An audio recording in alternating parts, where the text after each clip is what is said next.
Hey guys, Andrew Marsh here with DrewFit.com. I want to thank you guys for tuning in today. In today's video, I'm going to be sharing with you what modern day child abuse looks like. But before I get into that, I want to ask that you please subscribe to my YouTube channel, like, share, comment, or leave me feedback for future videos you would like to see. It would be greatly appreciated. So before I get into the details of what modern day child abuse looks like, I want to first clarify that my goal with this video is not to call anybody out at being a bad parent or say that they are committing child abuse. My goal is simply to provide you with information that can help your decisions in the future when raising your child, so they don't have to pay the consequences of dealing with it further down the road. And a lot of this is brought on by society and being marketed to us as being safe. But when you look at the science of it, it is the complete opposite. So my goal, like I said, is to get you the information and let you do with it as you will, so you can make better decisions in the future. So to begin, I'm going to talk about diet and lifestyle very briefly.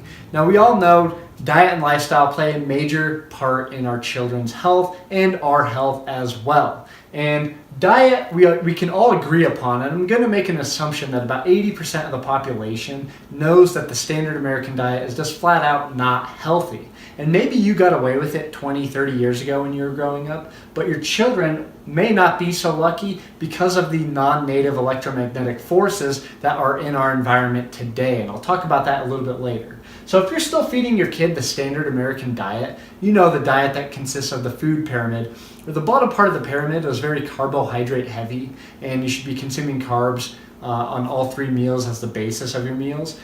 We can all agree that that has been debunked time and again for the last 10 to 15 years. And if your child is still on this kind of diet and you think that is okay, it most certainly is not. So the fact that a lot of you may know better, but you are not practicing better with your children, that to me is a form of child abuse. And I want to make it very clear, because maybe you didn't know the effects that it has, but I'm going to make it very clear to you that this diet, feeding your kids sugary cereals or letting them eat sugary snacks or drink soda, this plays major implications on their health, and in my opinion is a major form of child abuse. And a lot of people don't look at it that way, because they say if they give their kid their favorite sugary snack, they received love from their kid was happy, and they think by not giving them that, it's going to equate to loss of love.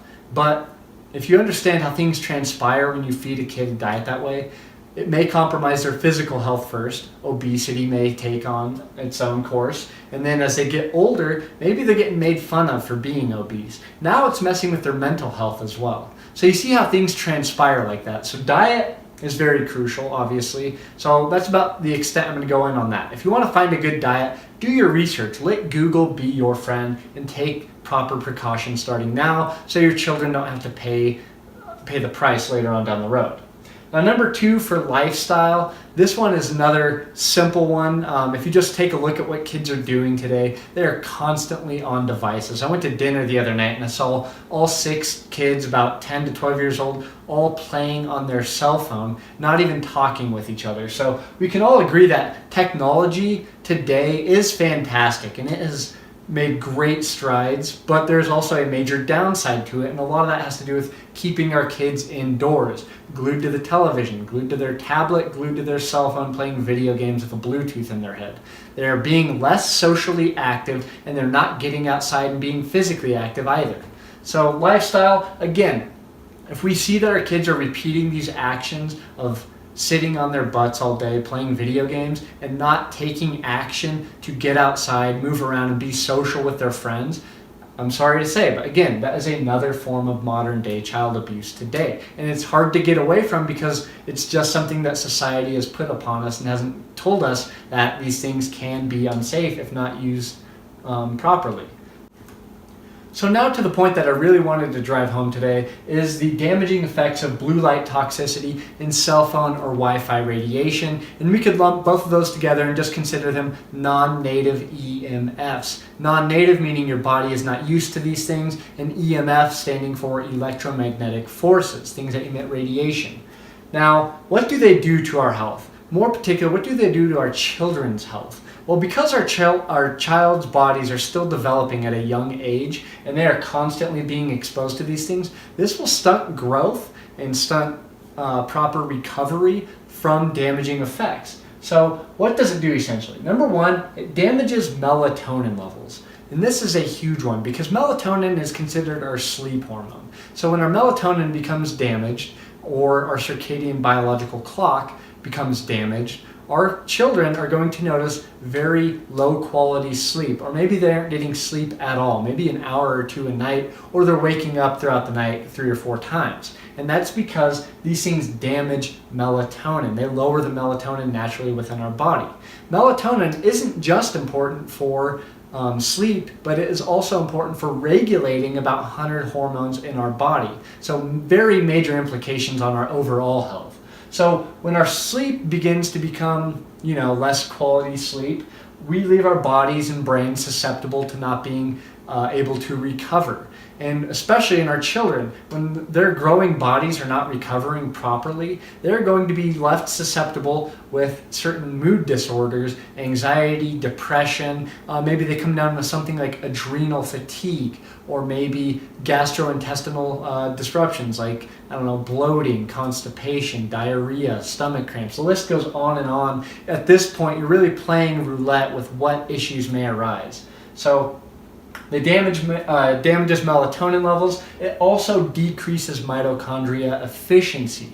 And mitochondria is really the energy powerhouse of the cell. It's what brings life to the cells and makes them function properly. So when the mitochondria becomes damaged, not only are they not going to function properly, but your cells are going to be dehydrated because mitochondria's job is also responsible for creating water at a cellular level to keep them healthy and young.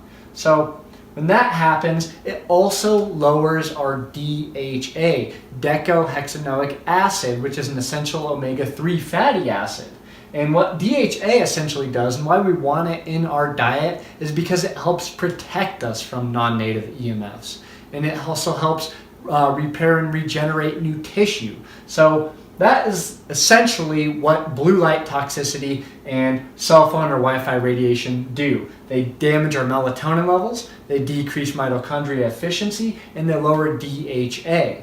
Now, another thing I want to note here, especially with blue light toxicity, is that it has the power to increase blood glucose, leaving us, mainly our children, who can't really defend themselves from these non-native EMFs because their body's still developing. It will leave them susceptible to things like diabetes, which is not good at all. And adults are also susceptible to this. And I came across this study and I found it very interesting because it took 2 families and fed them the same low carbohydrate meal that shouldn't really spike insulin or increase blood glucose, and they put one of them inside eating under artificial blue light and put that other family outside eating the same meal under the sun. And what they noticed was that the family that ate inside under artificial light had increased blood glucose, which really poses the question, will that increase your risk for diabetes? I say it absolutely will. So that's another thing to pay attention to. Now, where is blue light found? Well, it's found in basically every electronic device that you can think of coming out today. Cell phones, tablets, computers, LED televisions, LED lights, fluorescent lights, the list goes on and on. Like I said, everything technology-wise coming out today, its main source of light is going to be blue light. So that is what we want to stay away from. That's why I have these glasses on right now, and I'll talk about tips for parents a little bit later, but I highly recommend everybody get blue light blocking glasses and wear them whenever you're being exposed to blue light. Now for cell phone and Wi-Fi radiation, where does this come from? Well, I'm sure you've seen cell phone towers going up in your city, just like everywhere I'm seeing. I drive around, I see cell phone towers everywhere. These things emit radiation, as do our cell phones, as do smart meters on homes, and as do Wi-Fi routers in people's houses. And the reason why this is even worse for kids, blue light and cell phone or Wi-Fi radiation, is because they're starting to put these things in our schools. So they probably have flat screen TVs in these schools that emit LED lights that have very heavy blue light toxicity. They probably have their kids on tablets, iPads in the classroom. They probably have Wi-Fi routers in the classrooms. And some schools actually have cell phone towers on the property. So our kids, not only may they be damaging their health at home with these things, but also at school as well. So these are things I really want to bring to your attention and make you aware next time you go to their school. Check this out and maybe talk to the school board and say, hey, we need to stop this because this is having major effects on our kids' health. So enough of the damaging effects of these things. Now to some tips for parents. So number one, I talked about this, blue light blocking glasses. I highly recommend everybody get a pair. I think that this is something we can all benefit from, not having this blue light that actually gets absorbed through our skin and eyes. Really cover up your skin while you are being exposed to blue light, and purchase a pair of blue blocking glasses. Number one. Number two, unplug Wi-Fi and avoid cell phone tower radiation as much as you can. This may mean for some families, and I hate to say it, you may need to migrate if you live near a cell phone tower or a very dense populated area where cell phone towers are in abundance, if you want to be healthy. How much does health mean to you? And also check at your schools. Are schools having Wi-Fi routers in the classroom? Do they have cell phone towers on the property? Things to be aware of. Pay attention to the environment. And when you go to bed at night or you're not using the internet, simply just unplug your Wi-Fi, because that's unnecessary radiation being put inside of your household.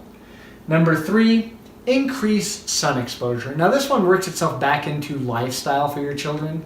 And just for your health as well, you should be increasing your sun exposure on a consistent basis throughout the day. Really expose your skin and your eyes to the sun as much as you possibly can throughout the day. Don't get burnt, obviously, but be smart about it. But more importantly, increase sun exposure, especially in the morning. Now, the reason being is because remember how I said blue light and non-native EMFs actually lower melatonin levels? Well, if you supplement with the sun properly in the morning from sunrise till about 10 a.m. and you do some sun gazing, don't stare directly into the sun, but look around the sun. And what this does essentially, the morning sun is heavy with UVA light and IR light, ultraviolet and infrared light. And what this does, when you're exposed to it in the morning, this helps increase melatonin levels within our body. And remember, melatonin is responsible for 100 plus hormones within the body. So increase sun exposure, specifically in the morning. Now number four, back to the diet. Do your research on a diet that works for you. There's lots of information out there, so study the good, the bad, and the ugly. I personally go with a keto or carb backloading with intermittent fasting type diet, but you want to make sure whatever diet you are choosing, that you're increasing your consumption of DHA, docosahexaenoic acid. You know, that omega-3 essential fatty acid that protects you from non-native EMFs. You're going to want to increase more of that, maybe consume it on a daily basis. And you want this source of food coming from seafood, cold water fish, salmon, tuna, mackerel, oysters, so on and so forth. You can get it in supplement form, but you're going to be a lot better off by getting it from seafood. So that's that for dietary tips. And then number five, now this is going to be something that may take a little time, but practice cold thermogenesis. Take a cold shower, take an ice bath, and these things have very profound effects for your health and really helps you burn unwanted body fat and increases your elasticity and helps mitochondria efficiency as well. And I have a whole video on cold thermogenesis, so I'm not going to get too in depth on that, but that is something as a parent you want to implement in not only your child's life but your life as well. So and I want to leave you with this as well. I almost forgot to mention, supplements are not going to be the answer. I hate to tell you that, but with today's non-native EMF environment or poor dietary lifestyle guidelines, supplements may help in the interim, but it's not going to be the answer that's going to get you a lifestyle change. So with that being said, I hope that you guys come at me with questions, comments, or if you have any feedback you want to leave, please feel free to do so. And hey, don't forget to subscribe. Thanks for watching.